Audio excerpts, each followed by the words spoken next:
All right, to start us off, we're going to have 4 sections on our watercolor paper. The first section is dark to light.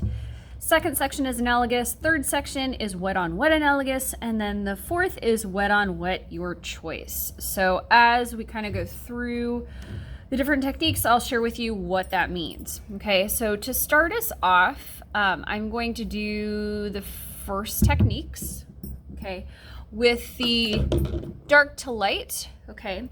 And I already have my liquid watercolor set and ready to go. I've got my paper towel, I've got some brushes. So with the larger scale flat brush right here, I'm gonna dip this in water, I'm gonna tap off the excess, and I'm gonna add the water from one side and just let it run out halfway across the paper or so, okay? Like that.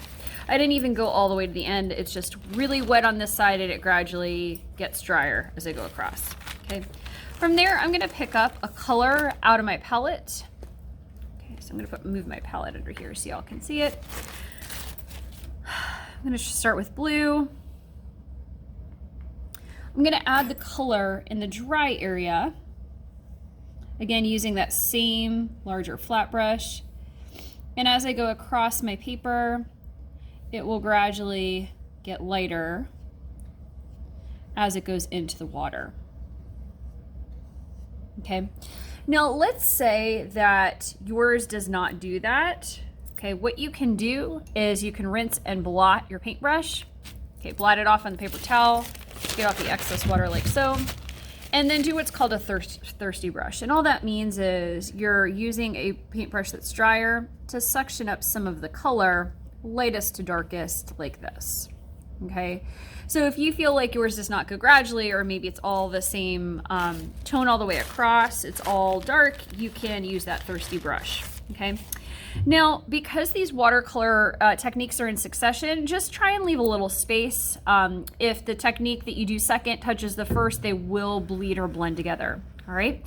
Now, analogous colors are side by side on the color wheel. One color goes into the crease of the other. So I am actually going to use, let me see, I'm actually going to use, let me see, I'm gonna grab purple, sorry. I'm gonna put that in my palette. I thought I had that already. All right, there we go. I'm gonna start with one on one side and blend it into another color on the other side. So instead of adding water over here like I did before, I'm just gonna add another color from that side, all right? So I'm gonna start with my purple. Okay, so I'm loading it up again on my flat brush like so. I'm adding it from one side,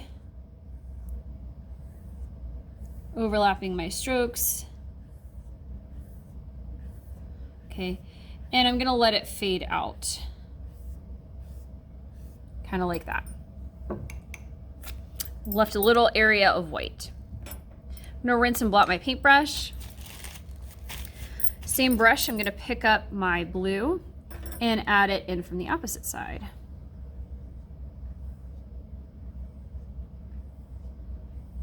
And what's going to happen is as they overlap, they are going to create a new color, which is that blue violet color. Okay. Which looks like that. That looks pretty good. Let's say that you don't feel like you have enough blue in here, you can give it another shot if you need to. Okay, so if you want to make this more blue, you can redip, okay, and add more in this overlap area.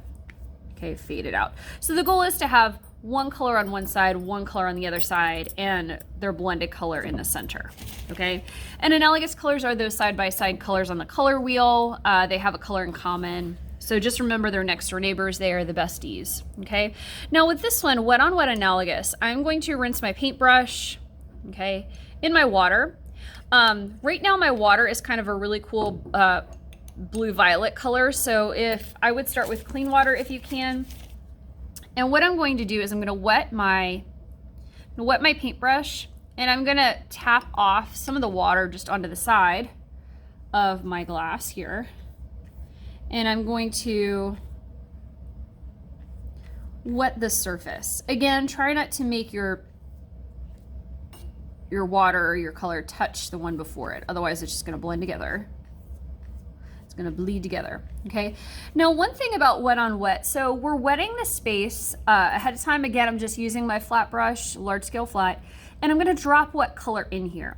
If you flood this whole space with tons and tons of water, you're gonna have less control over where the color goes. So right now I have a decent amount of water, but it's not puddles and puddles of water, if that makes sense. Okay, so if you wanna be able to control the color as you drop it in, just make sure you have less water on your paper, okay?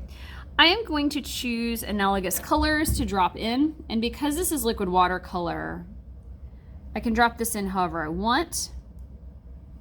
But again, I still want to keep it to the colors that are side by side on the color wheel. So I have that really bright pink color. I can drop in purple right next to it. Okay, these are side by side on the color wheel. So just kind of have fun with that, see what happens. You can create a design in here if you want. Just test it out. The cool thing about using liquid watercolor for these techniques is it pretty much dries how you see it. Oftentimes in regular watercolor techniques, regular watercolor sets, whether it's the pan or the tube, they lighten significantly as they dry. These I find, they stay nice and vibrant, okay? So these colors, if they blend together, nothing icky is gonna happen. They're neighbors, they have a color in common, life is good. Okay, they won't create a neutral color. Now I'm gonna do the same thing down here. Okay, so where I'm going to, I would make sure, again, I have clean water, grab my larger scale flat, okay? And I'm gonna add water to this section. I wanna make sure that it doesn't touch the one before it, otherwise it's gonna leak down here. See how this is already touching? It's not good. So I'm gonna add water over this section. Again, if I flood this with water, I will have less control over where my color goes. If I just use minimal water, I've got a little bit more control. Okay, and then I'm gonna grab my small brush, and I'm actually gonna use all of the colors that are in here. Okay, so I'm gonna use all the colors that are in here. In fact, I'm gonna add one more just for good luck. I'm gonna add an orange. At least I think I'm gonna add an orange. Oh, here we go. Sorry for the delay. This is the orange, Okay, so right here. So I have this space, it's completely wet, all right? And I'm gonna drop some color in, okay? So I can do however many colors I want on here and whatever pattern I want. So let's say I wanna drop in yellow, I wanna see what it does. This is looking kind of cool. Let's say I wanna drop in a random color. I wanna drop in red.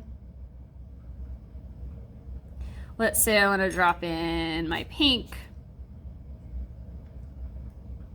Okay, right now all these colors are kind of in succession, so I'm okay. Let's say I want to drop in my blue, okay? And while this is looking cool, what you're going to start to figure out really quickly is that some of these colors make other colors, okay? And also some of them might not be in succession on the color wheel, okay?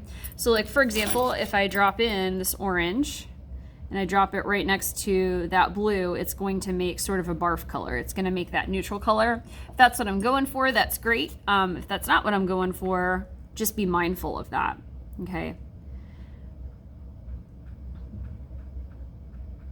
Okay, you don't have to do this many colors. I just wanted to share with you what might happen. Okay, so these 4 techniques, we are going to practice them in liquid watercolor. So the dark to light, where you're bringing in color into some water that you faded out to the white of the paper. Analogous colors, okay, so 2 colors that are side by side on the color wheel, blending them, overlapping them. So pure color on both sides, huge area of overlap here.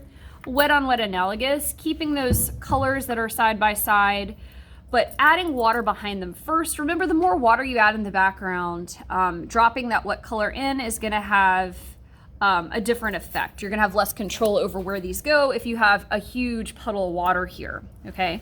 And then last but not least, wet on wet choice. You don't have to go as crazy as I did. I just wanted to share with you what it would look like if you had colors that were a little further across the color wheel. You can kind of see some barf blending in there.